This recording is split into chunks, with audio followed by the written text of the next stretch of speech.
여러분 전작권이라고 들어보셨죠? 전작권, 곧 전시작전권은 전시에 군을 통제해서 작전 지휘를 누가 하느냐라는 것입니다.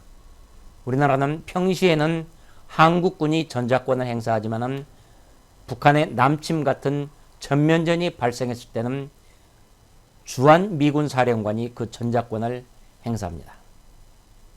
이 같은 전작권에 대해 문재인 대통령은 이렇게 얘기하고 있습니다.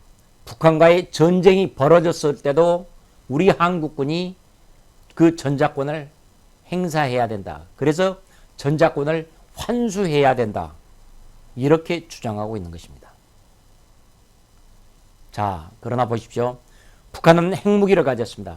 그러나 우리는 핵무기가 없습니다. 전쟁이 나면은 국민 생명을 지키고 어떻게 하면 전쟁에서 승리할 수 있는가? 그러기 위해서 북한은 어떻게 탐지하고 방어하고 타격하느냐? 이것이 군사작전의 모든 최우선적인 고려사항이 되어야만 합니다. 될 수밖에 없습니다.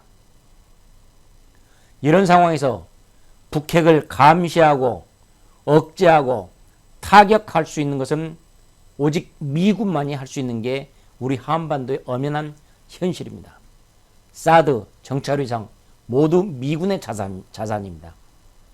우리가 북한의 핵미사일을 방어한다는 KAMD, 이게 한국형 미사일 방어체계입니다. 이 KAMD나 우리 군의 선제 타격 능력은 아직도 미흡합니다. 그리고 무엇보다도 북한의 핵에 대응해서 맞서야 할 우리나라의 핵무기가 없습니다. 핵에는 핵으로밖에 대응하지 못하는데 북한은 핵이 있고 우리는 핵이 없는 것입니다. 이런 상태인데 전쟁이 나도 미군과는 상관없이 우리 한국군이 독자적으로 지휘권을 행사해야 된다. 이런 얘기는 만용입니다. 억지입니다. 이재명 후보가 한 전시작전권에 대해서 한 말을 한번 보겠습니다. 이렇게 얘기했습니다. 그냥 환수하면 되지 무슨 조건을 거쳐서 무슨 능력이 검증되면 하겠다는 것이냐. 세상에 대한민국의 영토와 국민의 생명을 지키는 것을 최우선적으로 해야 되는 대통령 후보라는 사람의 국가 안보에 대한 인식이 이렇습니다. 북한이 핵이 있고 우리는 핵이 없다는 그 엄연한 사실을 눈 감고 있습니다. 이재명 후보는 또 이런 얘기까지 했습니다. 전 세계에서 독립주권 국가가 군사작전권을 다른 나라에 맡기고 있는 예가 없지 않느냐. 그래서 전작권을 우리가 가져야 된다. 전작권을 못 가지면 주권이 없는 것이다. 이런 엉망인 얘기, 거짓말까지 얘기한 겁니다. 그러나 전작권과 주권은 엄연히 서로 다른 개념입니다. 전작권은 전시작전권이고 주권은 한 나라의 주권입니다. 그야말로. 전작권은 전쟁에서 어떻게 하면 가장 효율적으로 대응해서 승리할 것이냐라는 것에 관한 개념입니다. 유럽 국가들도 유사시에는 미군 대장한테 전작권을 넘깁니다. 그래서 유럽을 러시아의 침공으로부터, 예전 소련으로부터의 침공으로부터 자신들을 보호하고자 했던 것입니다. 아니, 유럽 국가들이 주권이 없습니까? 그래서 전작권을 미군 나토 사령관에게 넘깁니까? 말이 되지 않는 소리죠. 이재명 후보의 얘기는. 조건이고 뭐고 따질 것 없이 무조건 전작권 가져와야 한다.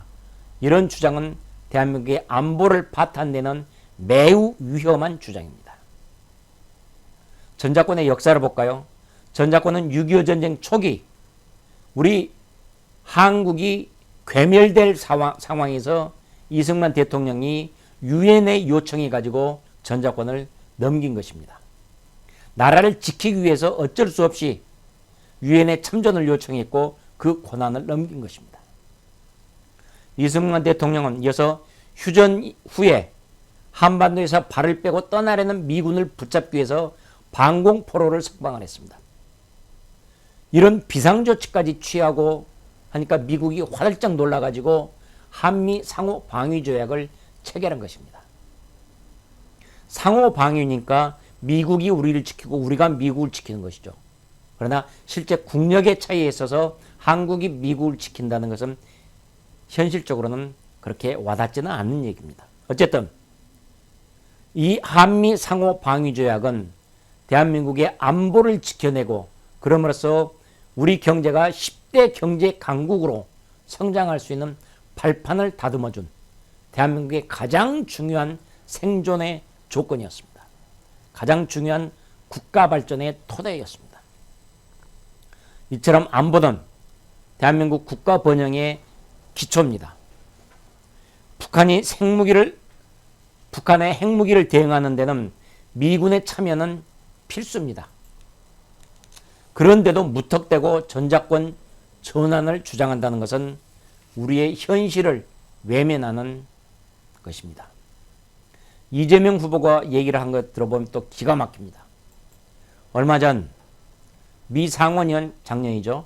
미상원의원이 한국에 와서 접견할 때 가스라 테프트 밀약 때문에 조선이 일본에 합병됐다 라면서 역사를 왜곡한 것입니다. 가스라 테프트 밀약이 뭐냐면은 미국은 필리핀을 잡고 일본은 대한제국 한반도를 잡아도 서로가 양해하기로 했던 것입니다. 자, 그런데요. 조선이 망한 것은 조선이 나라를 지킬 힘이 없어서 망했던 것이지 이게 미국 때문이다라고 미국 탓을 하는 것은 역사를 왜곡한 것이고 반미 선동을 위한 것입니다. 대통령 후보라는 사람의 안보관이 이처럼 대단히 위태롭습니다. 한미동맹의 뿌리와 안보의 엄중함에 대해서 알고 있다면 도저히 나올 수 없는 발언이 민주당 대통령 후보의 발언에 입에서 이렇게 나오고 있습니다. 포퓰리즘의 분위기를 타고 나오고 있으니 대단히 우려하지 않을 수 없는 것입니다. 우리 국민들의 올바른 판단, 나라를 지키는 올바른 판단이 절실히 요구되는 것입니다.